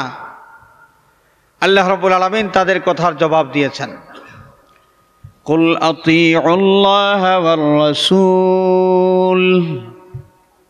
আবার হাবিব আপনি মানুষগুলোকে জানিয়ে দেন যে তোমরা আল্লাহ এবং আল্লাহর রাসূলের আনুগত্য করো। সুবহানাল্লাহ। যখন আয়াতে কারিমা নাজিল হয়ে গেছে তখন মুনাফিকেরা যে এইটা গোপনে গোপনে প্রচার করার অপচেষ্টা করেছিল যে ইসলামের নবী নিজে নিজের পক্ষ থেকে এই দাবি করতেছেন যে তোমরা সবাই আমাকে অনুসরণ করে চলো, এটা নবীর পক্ষ থেকে দাবি ছিল না, বরং আল্লাহ রাব্বুল আলামিনের নির্দেশ ছিল যে তোমরা তোমাদের নবীর আনুগত্য করো। আল্লাহ রাব্বুল আলামিন যখন আয়াতে কারিমা নাজিল করলেন যে কুল আতিউল্লাহ ওয়ার রাসূল, আমার হাবিব আপনি তাদেরকে জানিয়ে দেন যে তোমরা আল্লাহ এবং আল্লাহর রাসূলের আনুগত্য করো। এই আয়াতে কারিমা নাজিল হওয়ার পরে সমস্ত মুসলমানেরা জানতে পারল যে নবীর আনুগত্যের দাবি যে নবী করেছেন এটা তার ব্যক্তিগত দাবি ছিল না, বরং আল্লাহর পক্ষ থেকে নির্দেশ। সুবহানাল্লাহ। মুনাফিকদের ষড়যন্ত্র সব শেষ হয়ে গেল। হাজিরিন, আল্লাহর নবীর যুগে মুনাফিক ছিল, বর্তমান যুগে কি মুনাফিক নাই? মুনাফিকের উত্তরসূরিরা এখনো আছে এবং তারা আস্তে আস্তে দাপটে তাদের একটা প্রভাব প্রতিপত্তি তারা বিস্তার করতে চায়। মুনাফিক কারা ছিল? নামাজ ছিল, তাসবিহ ছিল, কোরআন তেলাওয়াত ছিল, মসজিদে নববী শরীফে সামনের কাতারে যাইয়া রহমাতুল্লিল আলামিনের পিছনে ইক্তেদা করে নামাজ আদায় করেছে। এটা আপনার আসির খাল জামে মসজিদের একজন মুসল্লির চাইতে এই মুসল্লি যেই ইমামের পিছনে ইক্তেদা করে নামাজ আদায় করেছেন, ওইগুলো কিন্তু যে ইমামের পিছনে ইক্তেদা করেছে কুল কায়নাতের মধ্যে সেই ইমামের মর্যাদার সমান আর কেউ নাই। এমন দামি ইমামের পিছনে ইক্তেদা করে তারা নামাজ পড়েছে। নামাজ আছে, তিলাওয়াত আছে, তাসবিহ আছে, তাহলিল আছে, জিহাদ আছে, রোজা আছে, সব আছে, নাই অন্তরের মধ্যে হুব্বে রাসূল নাই, নাই অন্তরের মধ্যে আদবে মুস্তাফা নাই, নাই অন্তরের মধ্যে তাজিমে মুস্তাফা নাই। সব আছে, হৃদয়ে নবী নাই, হৃদয়ে নবী নাই। হাজিরিনে কেরাম, এই ধরনের লোকগুলো আল্লাহর নবীর প্রশংসা যখনই তারা শুনেছে, যদিও খোলাখুলি কিছুই বলতে পারতো না, তার কারণ সিন্নি পাবে না, যে পঞ্চায়েতি চান্দা পাবে না, কিন্তু তাদের গায়ের মধ্যে জ্বালা পোড়া করতো, অন্তর জ্বালা শুরু হয়ে যেত। ফি কুলুবিহিম মারাদুন ফাযাদাহুমুল্লাহু মারাদা। সেই মুনাফিকি চরিত্রের যারা ছিল, যাদের অন্তরে নবী ছিলেন না, নবীর আনুগত্য বাহিরে বাহিরে ছিল, নামাজ ছিল, তাসবিহ ছিল, কোরআন ছিল, জিহাদ ছিল, সব ছিল, অন্তরে নবী ছিলেন না। নবীর প্রশংসা শুনলেই তাদের অন্তরের মধ্যে জ্বালা পোড়া শুরু হতো। নবীর প্রশংসার আলোচনা যত বাড়তে থাকলো, আল্লাহ রাব্বুল আলামিন নবীর উম্মতের সংখ্যা যত বাড়াইতে শুরু করলেন, নবীর উম্মতের মুখে নবীর তারিফ পাওয়া যায়, নবীর প্রশংসা পাওয়া যায়, আর ওই ওদের অন্তরের মধ্যে জ্বালা তত বেশি বাড়তে শুরু হলো। ফাযাদাহুমুল্লাহু মারাদা। তাদের আদর্শের উত্তরসূরি বর্তমান যুগেও আছে। নামাজি, লেবাস সুন্দর, ডিগ্রিরও অভাব নাই, আন্তর্জাতিক খ্যাতি সম্পন্ন ইসলামী চিন্তাবিদ, পিএইচডি হোল্ডার, হাবিজাবি অনেক লকব, সব ঠিক আছে, কিন্তু নবীর প্রশংসা শুনলে আর সহ্য করতে পারে না। শেখ সাদি রহমতুল্লাহ আলাইহি নবীজির শানে কসিদা লিখলেন, বালাগাল উলা বিকামালিহি কাশাফাত দুজা বিজামালিহি হাসুনাত জামিউ খিসালিহি সাল্লু আলাইহি ওয়া আলিহি। আচ্ছা, আমরা যারা এখানে আছি, এই বালাগাল উলা বিকামালিহি থেকে শুরু করে সাল্লু আলাইহি ওয়া আলিহি, এই যে 4টা লাইন আছে, 4টা লাইনের তর্জমা আমরা, অনুবাদ আমরা কয়জন জানি? দয়া করে হাত উঠাই, দেখি হাত উঠান। অনুবাদ যারা জানেন, অনুবাদ। প্যান্ডেল ভর্তি মানুষ, কিন্তু গুটি কয়েক 3-4জন মানুষ পাইলাম হাত উঠেছেন, 4-5জন 6জন। আমরা তর্জমা জানি। এবারে আমি জানতে চাই যে বালাগাল উলা বিকামালিহি থেকে শুরু করে সাল্লু আলাইহি ওয়া আলিহি, এই 4টা লাইন আমাদের কয়জনের মুখস্থ আছে? দেখি হাত উঠায় দেখান। আলহামদুলিল্লাহ, আলহামদুলিল্লাহ। এই প্যান্ডেলের মধ্যে আমরা যারা বসে আছি কেউ বাকি নাই। পৃথিবীর যে কোনো ভাষার মানুষ আরবি ভাষার এই 4টি লাইন প্রত্যেকেই মুখস্থ জানেন এবং পড়তে বেশি মজা লাগে। যত পড়েন তত বেশি কি? যাদের হৃদয়ের মধ্যে নবী প্রেম আছে, আশিকে রাসূল দ্বারা যাদের অন্তরের মধ্যে নবীর মহব্বত আছে, তারা নবীর তারিফ যত শুনেন, যত পাঠ করেন, তত বেশি মজা লাগে। দেখেন, বর্তমান যুগে এই যে কিছু লোক আছে মাযহাব মানে না, লা মাযহাবী, আমি তাদেরকে বলি পঞ্চম মাযহাবী। কারণ মযহব না মানার মযহব আরেকটা। আমরা কেউ হানাফি, কেউ মালিকি, কেউ শাফি, কেউ হাম্বলি, আর এরা কোনো মাযহাব না মানার দল, পঞ্চম মাযহাব। তো এই পঞ্চম মাযহাবীরা, লা মাযহাবীরা, যারা মাঝে মাঝে সলফি বলে নিজেদের পরিচয় দেয়, এরা ফতোয়া দিয়েছে যে বালাগাল উলা বিকামালিহি, এই যে শেয়ারটা শেখ সাদি লিখেছেন, এর মধ্যে শিরকি কথাবার্তা আছে। এই শের লেখার কারণে শেখ সাদি নিজে মুশরিক হয়ে গেছেন। এই শের যারা পড়বে, যারা এই শেরের ভাব যেটা এটা মানবে, এরা সকলেই মুশরিক। নাউযুবিল্লাহ বলেন। তাহলে সারা দুনিয়ার 1.5 ঘন্টা লামাযহাবী ছাড়া তাদের ফতোয়া অনুসারে আর সবাই মুশরিক হয়ে গেছে। কারণ তাম পৃথিবীর সকল ভাষার মানুষ, সকল ভাষার মুমিন মুসলমান, বালাগাল উলা বিকামালিহি কাশাফাত দুজা বিজামালিহি হাসুনাত জামিউ খিসালিহি সাল্লু আলাইহি ওয়া আলিহি, এই 4টা লাইন তো তাদের মুখস্থ আছে, এবং এই 4 লাইন পড়লে তাদের মজা লাগে। কি লাগে? মজা লাগে। নবীর তারিফ যেখানে আছে, নবীর প্রশংসা যেখানে আছে, নবীর প্রশংসা শুনলে সহ্য হয় না। একদল মানুষ নবীর যুগে ছিল যারা ছিল মুনাফিক। বর্তমান যুগে সেই লোকগুলোর আদর্শের উত্তরসূরি এখনো বাকি আছে। এরা আমাদেরকে নবীর তারিফ শোনার থেকে দূরে সরায় নিতে চায়। নিজেদের দলের শায়েখেরদের লকব বলতে বলতে মূল নামটাই খুঁজে পাওয়া যায় না, লকবের ভিড়ে মূল নামটা হারিয়ে যায়।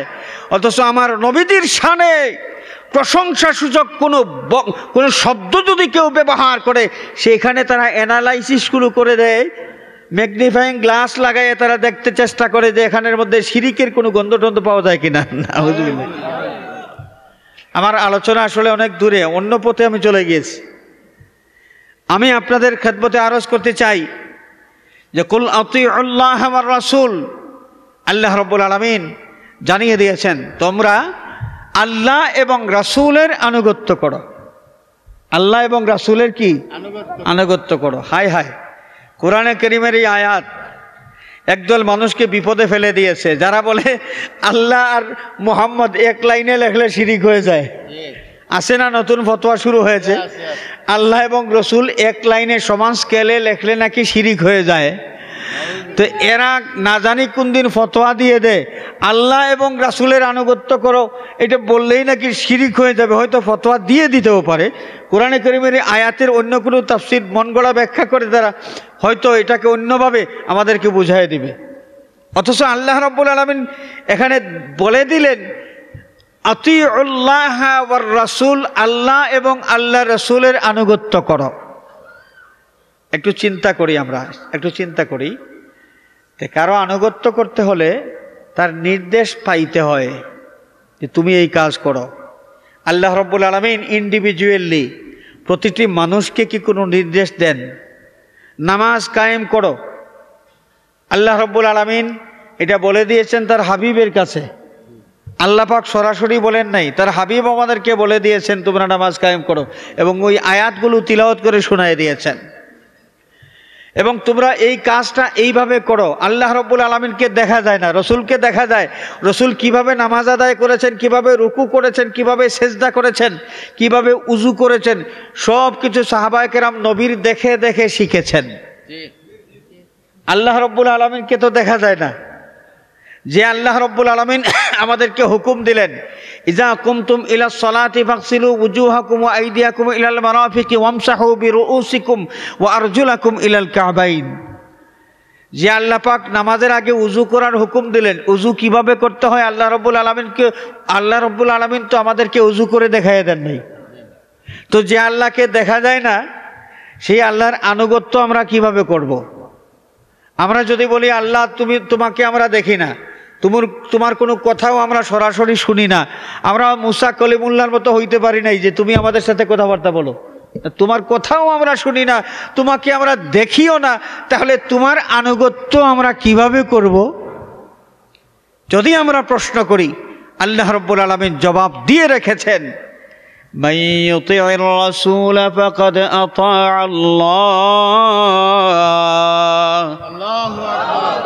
রাসূলুল্লাহ সাল্লাল্লাহু আলাইহি ওয়াসাল্লামের গোলামি যে করলো, প্রকৃতপক্ষে সে আল্লাহরই গোলামি করলো। রাসূলের গোলামির মাধ্যমেই আল্লাহর গোলামি হয়ে যায়। চিৎকার করে বলে সুবহানাল্লাহ।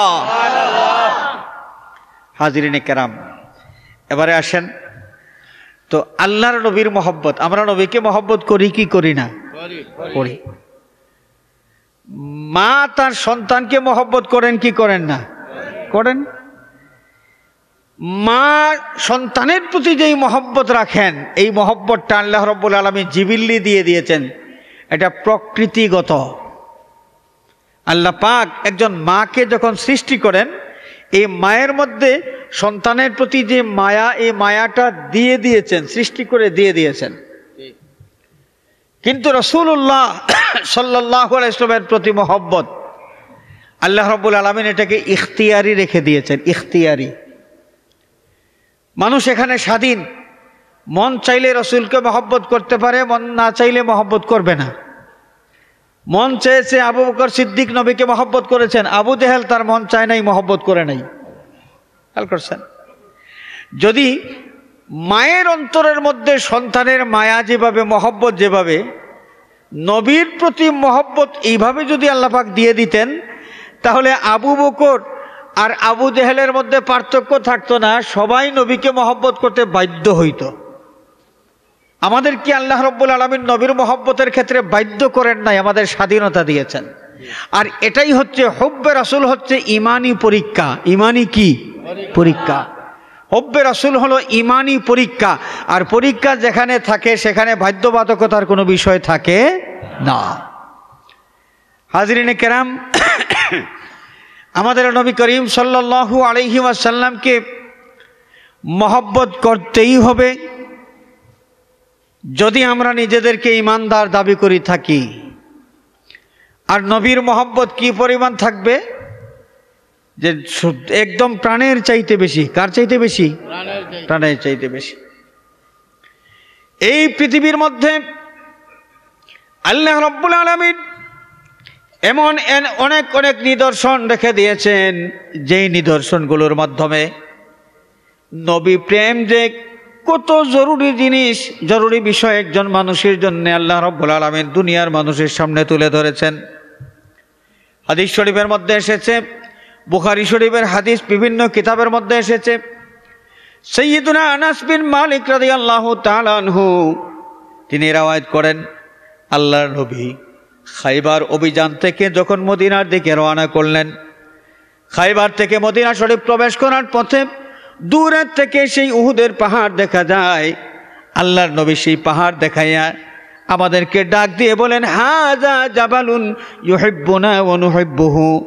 আমার উম্মতেরা, আমার সাহাবীরা, তোমরা তাকায় দেখো, ওই যে পাহাড় দেখা যায়, এমন একটা পাহাড়, যেই পাহাড় আমাদেরকে মহব্বত করে, আমি নবীকে মহব্বত করে, আমার উম্মত ইমানদারদেরকে মহব্বত করে, ওয়া নুহিব্বুহু, এবং আমরাও ওই পাহাড়টাকে মহব্বত করি। পাথরের পাহাড় স্থির হয়ে দাঁড়িয়ে আছে। দুনিয়ার মানুষ আমরা মনে করি একটা জড় পদার্থ, কিন্তু সেই জড় পদার্থের মধ্যেও হুব্বে রাসূল আছে। আল্লাহর হাবিবের দান মুবারক যখন শহীদ হয় উহুদের ময়দানে, আল্লাহর নবী যখন আঘাতপ্রাপ্ত হলেন, রক্তাক্ত হলেন, উহুদের পাহাড়ের একটা পাথর, সেই পাথরটা আমার নবী পাক সাল্লাল্লাহু আলাইহি ওয়াসাল্লামকে আহ্বান করেছে, ইয়া রাসূলুল্লাহ, ইয়া হাবিবাল্লাহ, আপনি আমার কাছে তাশরীফ নিয়ে আসুন, এখানে বিশ্রাম নেন। সুবহানাল্লাহ। পাথরের পাহাড় যাকে জড় পদার্থ বলা হয়, তার মধ্যেও নবীর প্রেম আছে। আল্লাহ রাব্বুল আলামিন দুনিয়ার বিবেকবান মানুষ যারা, তাদেরকে উদ্দেশ্য করে এই ঘটনাটা রেখে দিলেন। অনেক পৃথিবীর মানুষ একটা জড় পদার্থের মধ্যে যদি আমার হাবিবের মহব্বত থাকতে পারে, তোমাদেরকে বিবেক দিয়েছি, বুদ্ধি দিয়েছি, তোমরা বিবেক খাটাও। আমার হাবিব সাল্লাল্লাহু আলাইহি ওয়াসাল্লামের কি ইহসান তোমাদের প্রতি, তোমরা একটু চিন্তা করো। আমার নবী এই পৃথিবীতে আগমন করলেন, সাথে সাথে তার উম্মতের জন্য কান্নাকাটি শুরু করে দিলেন। পাথরের পাহাড়, সেই পাহাড় যদি আমার নবীর মহব্বত তার মধ্যে ধারণ করে রাখতে পারে, ওরে বিবেকবান মানুষ, আমার বন্ধুর যত ইহসান, সেই ইহসানগুলোর কথা স্মরণ করে তোমরা আমার বন্ধুর মহব্বত হৃদয়ে কেন ধারণ করবে না? তো যাকে মহব্বত করা হয়, তিনি যা পছন্দ করেন, তার প্রেমিক সেই কাজ বেশি পছন্দ করেন। যাকে মহব্বত করা হয়, তিনি যা অপছন্দ করেন, তার প্রেমিক যিনি, তিনিও তা অপছন্দ করবেন। আমি আপনাদের খেদমতে আরজ করতে চাই, আমাদের নবী করিম সাল্লাল্লাহু আলাইহি ওয়াসাল্লাম মুরব্বীদের সাথে বেয়াদবি করা কি পছন্দ করতেন? পছন্দ করতেন। ছোট্টদের সাথে নির্দয় ব্যবহার করা, নিষ্ঠুর ব্যবহার করা কি পছন্দ করতেন? করতেন না। নবীজি কত শক্ত কথা বলেছেন, মাল্লাম ইয়ারহাম সগীরানা ওয়া লাম ইউওয়াক্কির কাবীরানা ফালাইসা মিন্না। এই হাদিস শরীফ বিভিন্ন শব্দে, বিভিন্ন সনদে বর্ণিত হয়েছে। আল্লাহর নবী জানিয়ে দিয়েছেন পরিষ্কার, যেই ছোটরা বড়দেরকে সম্মান করবে না এবং যে বড়রা ছোটদেরকে স্নেহ করবে না, ফালাইসা মিন্না, এরা প্রকৃতপক্ষে আমাদের দলভুক্ত নয়, আমার উম্মতের অন্তর্ভুক্ত হইতে পারে নাই। কথাটা কত শক্ত, কত শক্ত কথা। তা আমার নবীজি বড়দের সাথে বেয়াদবি করা অপছন্দ করতেন না পছন্দ করতেন? তা আমরা যদি নবী প্রেমিক হয়ে থাকি, তাহলে আমরা কি বেয়াদব হইতে পারি না। নবী প্রেমিক কোনো মানুষ তার মুরব্বীর সাথে বেয়াদবি করতে পারে না, যেহেতু যেই নবীকে সে মহব্বত করে সেই নবী এটা পছন্দ করতেন না। নবী প্রেমিক কোনো মানুষ তার মা বাবার সাথে নির্দয় নিষ্ঠুর ব্যবহার করা, এটা কি করতে পারে? যেই নবীকে মহব্বত করা হয় সেই নবীজি সাল্লাল্লাহু আলাইহি ওয়াসাল্লাম তার দুধ মার প্রতি কত সম্মান প্রদর্শন করেছেন দেখেন। ইতিহাস সাক্ষী, হাদিস শরীফের মধ্যেও এসেছে, আল্লাহর নবী সাল্লাল্লাহু আলাইহি ওয়াসাল্লাম সাহাবায়ে কেরামকে নিয়ে বসেছেন। হঠাৎ করে দেখা গেল আল্লাহর নবীর মাহফিলের দিকে একজন বৃদ্ধা মহিলা তিনি আস্তে আস্তে আসতেছেন। বয়সের ভারে তিনি বাঁকা হয়ে গেছেন, পরনে ময়লা কাপড় চোপড়, তালি দেওয়া কাপড়। ওই বৃদ্ধা মহিলা যখন নবীদের মাহফিলের দিকে এগিয়ে আসতে শুরু করলেন, আল্লাহর নবী বসার থেকে দাঁড়িয়ে গেলেন। সুবহানাল্লাহ বলেন। বসার থেকে দাঁড়িয়ে রহমাতুল্লিল আলামিন, দু জাহানের বাদশাহ, তার নিজের বদন মোবারক থেকে চাদর খুলে ও বিছাইয়া দিয়া ওই বৃদ্ধা মহিলাকে তার চাদর মোবারকের উপর বসায় দিলেন। সাহাবায়ে কেরাম তাকিয়ে অবাক হয়ে গেছেন, কি রে, কে এই বৃদ্ধা মহিলা যাকে দেখার পরে দু জাহানের বাদশাহ বসার থেকে দাঁড়িয়ে গেলেন, এবং যাকে আল্লাহর হাবিব দু জাহানের বাদশাহ নিজের বদন মোবারক থেকে, জিসিম মোবারক থেকে চাদর খুলে ওই চাদর বিছাইয়া তাকে সম্মানের সাথে সেখানে বসাইলেন। কে সেই মহিলা? সাহাবায়ে কেরাম অবাক হয়ে গেছেন। আল্লাহর নবী সাল্লাল্লাহু আলাইহি ওয়াসাল্লাম সাহাবায়ে কেরামের হাবভাব দেখে বুঝতে পারলেন যে তারা এই কাণ্ড দেখে তারা আশ্চর্যান্বিত হয়েছেন। নবীজি এর ব্যাখ্যা দিলেন। আল্লাহর নবী এই বৃদ্ধা মহিলার জন্য কেন তিনি বসার থেকে দাঁড়াইয়া এগিয়ে গেলেন এবং নিজের চাদর মুবারক বিছাইয়া সেই মহিলাকে সেখানে বসাইলেন, ব্যাখ্যা করে বুঝায় দিলেন, আমার সাহাবীরা তোমরা শোনো, যাকে আমি সম্মান প্রদর্শন করেছি, যার সম্মানে বসার থেকে দাঁড়িয়ে তার দিকে আমি এগিয়ে গিয়ে আমার জিসিম মোবারকের চাদরখানা বিছাইয়া তাকে সেখানে বসাইলাম, সম্মানিত, তাকে সম্মানের সাথে বসাইলাম। উনি সেই মহিলা যিনি হচ্ছেন আমার দুধ মা হালিমা। সুবহানাল্লাহ বলেন। যে নবীজি সাল্লাল্লাহু আলাইহি ওয়াসাল্লাম তার দুধ মা হালিমাকে এত বেশি সম্মান প্রদর্শন করতে পারলেন, সেই নবী প্রেমিক যারা, সেই নবীর মহব্বত যে উম্মতের অন্তরের মধ্যে আছে, তার নিজের মা বাবার প্রতি তার মহব্বতটা কি পরিমাণ থাকা, আদবটা কি পরিমাণ থাকা দরকার, দরকার আছে কি নাই? এখন নবী প্রেমিক যদি কেউ দাবি করে আর মা বাবাকে যথাযথভাবে সম্মান করতে চায় না, সম্মান দেখাইয়া মা বাবার সাথে কথা বলতে চায় না, ঝাড়ি দিয়া মা বাবার সাথে কথা বলে, এই লোকটা যদিও নবী প্রেমিক দাবি করুক, তার এই মিলাদ শরীফের নবী প্রেম দিয়া মা বাবাকে নারাজ করে সে আল্লাহ খুশি করতে পারবে? নবী প্রেম শুধু মিলাদ পড়ে আর মিষ্টি খাইয়া নবী প্রেম? মিলাদ শরীফ পড়েন, নবী প্রেমের নিদর্শন এটাও। আপনি শুধু মিলাদ পড়বেন আর সিন্নি খাইবেন আর নবীর অন্য কোনো সুন্নত আপনি মানবেন না, এটা তো হইতে পারে না। আর আমাদের এই বদহাসরতির কারণে সেই মিলাদ কিয়াম বিরোধী বিদ্বেষী যারা আছে তারা টিটকারি মারে আর বলে যে আশিকে রসুল যারা শুধু মিলাদ পড়ে আর সিন্নি খায়, নামাজের খবর নাই, মিলাদ পড়ে আর সিন্নি খায়, মা বাপের খেদমতের কোনো খবর নাই, তারা কিন্তু টিটকারি মারে। তাদেরকে আমরা কেন এই টিটকারির সুযোগ দিব? নবী প্রেমিক যদি হয়ে থাকি আমি, যেমনিভাবে নবী প্রেমের কারণে দুরুদ আর সালাম বেশি বেশি করে পাঠ করব, তেমনি করে নবী প্রেমের কারণে আল্লাহর নবী সাল্লাল্লাহু আলাইহি ওয়াসাল্লামের যে সুন্নত আমাদের জন্য রেখে গিয়েছেন, যেই শরীয়তের হুকুম আহকাম আমাদের জন্য রেখে গিয়েছেন, সেই সুন্নতগুলো আমরা যথাযথভাবে পালন করব। আল্লাহ পাক যেন আমাদেরকে তৌফিক দেন, সবাই বলি আমিন।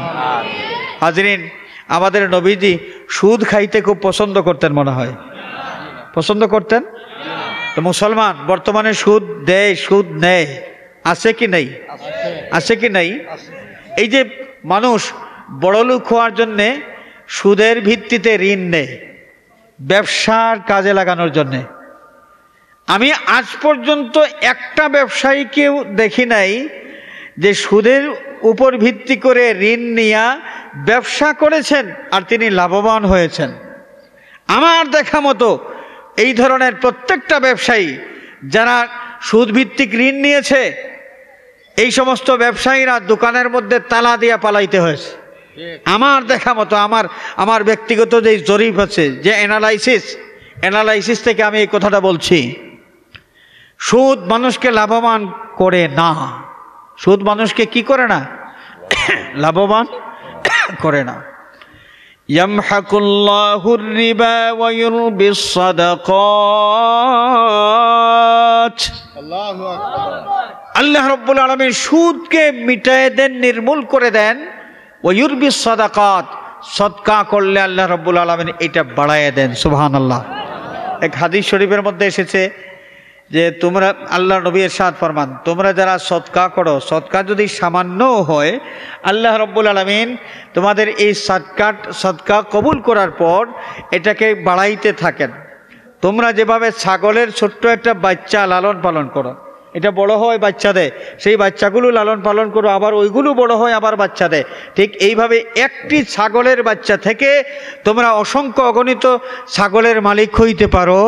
ঠিক তেমনিভাবে এই দুনিয়ার জীবনে কোনো মানুষ যদি সামান্য পরিমাণ সদকা করে, আল্লাহ রাব্বুল আলামিন তার সদকা কবুল করে এটা বাড়াইতে থাকেন। কিয়ামতের দিন সামান্য সদকার পাহাড় পরিমাণ সওয়াবের মালিক আল্লাহ রাব্বুল আলামিন তাদেরকে বানিয়ে দেন। সুবহানাল্লাহ। তাহলে সদকা করলে বাড়ে না কমে? বাড়ে। সুদ খাইলে সুদ দিলে, সুদ খাইলে সুদ দিলে কমে কেমনে? এই যে আমার জানা একটা ঘটনা, 2 বছর এক লোক 2 লক্ষ টাকা ঋণ নিয়েছিল সুদের ভিত্তিতে। 2 বছর 3 বছর পরে 20 লক্ষ টাকা বিল হয়েছে। 2 লাখ টাকা এর সুদ, লাভের সুদ এইভাবে বাড়তে বাড়তে 20 লাখ। তাহলে যে 2 লাখ টাকা সুদের মধ্যে দিল, ঋণ দিল, এই সুদখোর, তার তো লাভ হইল 2 লাখ টাকা থেকে 20 লাখ টাকা। আমরা বললাম যে সুদ দিলে, সুদ নিলে কি হয়? কমে। আর আমরা তো দেখি বাড়ে। বাস্তবতায় কি দেখা যায়? বাড়ে। আল্লাহর কোরআন যদি সত্য হয়, আল্লাহর কোরআন শরীফ সত্য না মিথ্যা? তালিকাল কিতাবু লা রাইবা ফীহ। এই কোরআন, এই কিতাবুল্লাহ শরীফ এমন একটা কিতাব, যে কিতাবে বর্ণিত কোনো বিষয়ে সন্দেহ পোষণ করার কোনো সুযোগ নাই। যদি তাই হয়, তাহলে এই কোরআন কারীমের মধ্যে আল্লাহ রাব্বুল আলামিন বলে দিয়েছেন, ইয়ামহাকুল্লাহুর রিবা ওয়া ইউরবিস সাদাকাত। আল্লাহ রাব্বুল আলামিন সুদকে মিটায়ে দেন, নির্মূল করে দেন। কোন মানুষ সুদের সাথে যারা সম্পৃক্ত, সুদের উপর ভিত্তি করে যদি ঋণ নেয় অথবা ঋণ দেয়, সুদের সাথে নিজেকে জড়িত করে, এমন কোনো মানুষ বাহ্যিক দৃষ্টিতে দুনিয়াতে তাদেরকে লাভবান দেখলেও আল্লাহ রাব্বুল আলামিন বলেন, ইয়ামহাকুল্লাহুর রিবা, আল্লাহ পাক সুদকে মিটায়ে দেন, নির্মূল করে দেন। নির্মূল করতে কত সময় লাগবে? সুদখোর লোক 2 বছরে 3 বছরে 30 লাখ টাকা কামাই করলো, তার একটা ছেলে যদি একটা মার্ডার কেসের আসামি হয়ে যায়, ফাঁসির অর্ডার হয়ে যায়, তাহলে 30 লাখ টাকা দিয়া সম্পত্তি বিক্রি করে, বাজারের দোকান বিক্রি করে, একদম ভিটা বাটি ছাড়া আর কিছুই বাকি থাকে না, সব বিক্রি করেও চেষ্টা করে তার ছেলেটাকে ফাঁসির থেকে রক্ষা করার জন্য। হয়েছে 30 লাখ টাকা তো কামাই করেছিল সুদের উপর ভিত্তি করে, এখন গেল কত?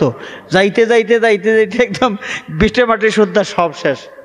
তো আল্লাহ রাব্বুল আলামিন এইভাবে নিতে চাইলে হারাম পদ্ধতিতে, হারাম তরিকায় কোনো মানুষ যদি কামাই করে, এই কামাই দ্বারা কোনো মানুষ শান্তির জীবন লাভ করতে পারে না। হাজরিনে কেরাম, আল্লাহ নবী ইরশাদ করেছেন, কুল্লু জাসাদিন নাবাত মিন সুহতিন তাকুলুহুন নার। যেই শরীরটা, যেই দেহটা হারাম গেজা খাইয়া, হারাম রিজিকের মাধ্যমে যেই দেহের গোশত বাড়ে, সেই দেহ জাহান্নামের আগুন খায়। জাহান্নামের আগুন সেই দেহ খাবে, সেই দেহটা জাহান্নামের আগুনেই জ্বলবে। নাউযুবিল্লাহ বলেন। তো আমাদের নবী সুদ পছন্দ করতেন নাকি অপছন্দ করতেন? অপছন্দ করতেন। এই জন্যে নবী প্রেমিক যারা, তারা কখনো সুদ খাইতে পারে না, সুদ দিতেও পারে না। আল্লাহ পাক প্রত্যেকটা মুমিন মুসলমান নরনারীকে সুদ থেকে নিজেদেরকে বাঁচায় রাখার তৌফিক দান করুন, সবাই বলি আমিন। নর নারী কেন বললাম? সুদের কারবার যারা করে অধিকাংশ হচ্ছে নারী। সুদের কারবারের সাথে জড়িত যারা এদের অধিকাংশ হচ্ছে কি? নারী। তো আমরা নবী প্রেমিক যারা, আমরা নবী প্রেমের ওসিলায় আল্লাহ প্রেমিক। আর আল্লাহ প্রেমিক যারা, আমাদের নবীজি যা অপছন্দ করতেন আমরা তাও অপছন্দ করব, আমরা নবীজির আনুগত্য করে চলব। আল্লাহ রাব্বুল আলামিন আমাদের সকলকে তার হাবিবের যথাযথ অনুসরণকারী অনুসারী উম্মত হিসেবে কবুল করুন, সবাই বলি আমিন। ওয়া আখিরু দাওয়ানা আনিল হামদুলিল্লাহি রাব্বিল আলামিন। সাল্লাল্লাহু আলা সাইয়্যিদিনা মাওলানা মুহাম্মদ ওয়া আলা আলিহি ওয়া সাহবিহি ওয়াসাল্লাম। সাল্লাল্লাহু আলা সাইয়্যিদিনা মাওলানা, আল্লাহুম্মা আমিন। আলহামদুলিল্লাহি রাব্বিল আলামিন ওয়া সলাতু ওয়া সালামু আলা সাইয়্যিদিল মুরসালিন ওয়া আলা আলিহি ওয়া সাহবিহি আজমাইন। আল্লাহুম্মা ইগফির লানা ওয়া লিওয়ালিদাইনা ওয়ারহামহুমা কামা রাব্বায়ানি সগীরা। اللهم لا تقتلنا بغضبك ولا تهلكنا بعذابك وعافنا قبل ذلك। اے اللہ আমাদের तमाम জিন্দেগীর গুনাহ খাতা মাফ ফরমাও, আমাদের জিন্দা মুর্দা মা বাবার প্রতি রহম ফরমাও, তোমার হাবিবের জিন্দা মুর্দা तमाम উম্মতকে মাফ ফরমাও। আল্লাহ এই মাদ্রাসার খেদমত গুজার মানুষ যারা কবরস্থানের বাসিন্দা হয়ে গেছেন তাদের কবরগুলোকে মুনওয়ার করে দাও। আল্লাহ খেদমত গুজার যারা হায়াতে আছেন তাদের হায়াতের মধ্যে বরকত দাও, দিন দুনিয়ার শান্তি এনায়েত ফরমাও। আয় আল্লাহ বিদেশের জমিনে আমাদের ভাই বিরাদর আত্মীয় স্বজন যারা সহি সালামতে রাখো। আয় আল্লাহ এই মাহফিলে এই মাদ্রাসায় যারা দান খয়রাত করেছেন, আল্লাহ তোমার হাবিবের এই বাগান মাদ্রাসার ওসিলায়, জান্নাতের বাগান এই মাহফিলের ওসিলায় তাদের দুনিয়া আখেরাত উজালা করে দাও। মুআল্লিমিন মুতাআল্লিমিন সকলের কোশিশ কবুল ফরমাও। আল্লাহ পরীক্ষার্থী যারা পরীক্ষার মধ্যে বেহতরিন কামিয়াবি এনায়েত ফরমাও। আল্লাহ প্রিন্সিপাল মহোদয় সহ আসাতিজায়ে কেরাম যারা খেদমতের মধ্যে আছেন খেদমতের হক আদায় করার তৌফিক দাও। গভর্নিং বডির সদস্য মণ্ডলী যারা, আয় আল্লাহ দুনিয়ার কোনো মানুষের কাছ থেকে তাদের কোনো বিনিময়ের কোনো ব্যবস্থা নাই, আল্লাহ তোমাকে খুশি করার জন্য তারা স্বেচ্ছা শ্রম দিয়ে থাকেন, দিনী দরজগার জন্য তাদের জীবনের মূল্যবান সময় তারা এখানে ব্যয় করেন, শ্রম দিয়ে থাকেন। আল্লাহর ওসিলায় তাদের হায়াতের মধ্যে বরকত দাও। গভর্নিং বডির সদস্য মণ্ডলীর দুনিয়া আখিরাতের শান্তি আর কামিয়াবি এনায়েত ফরমাও। আয় আল্লাহ আমাদের পীর মুর্শিদ উস্তাদ যারা হায়াতে আছেন হায়াতের মধ্যে আরো বরকত দাও, যারা কবরবাসী হয়ে গেছেন গরিকে রহমত ফরমাও, দরজাত বুলন্দ ফরমাও।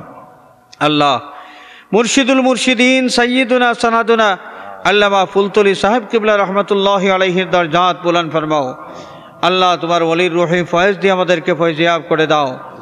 আয় আল্লাহ আগামী রবিবার 15ই জানুয়ারি ফুলতলি সাহেব বাড়িতে বিশাল ইসালে সওয়াব মাহফিল অনুষ্ঠিত হবে। এত বড় আয়োজন সুন্দরভাবে ইন্তিজামের জন্য যা কিছুর প্রয়োজন হয় মাওলা তোমার কুদরতি ভান্ডার থেকে পুরা করে দাও। আয় আল্লাহ আমাদেরকে তৌফিক দিও, সুযোগ দিও, আমরা যেন এই মোবারক মাহফিলে হাজির হইতে পারি। সাল্লাল্লাহু আলা সাইয়্যিদিনা মাওলানা মুহাম্মাদিন ওয়া আলিহি ওয়া আসহাবিহি আজমাইন ওয়াল হামদুলিল্লাহি রাব্বিল আলামিন। আমিন।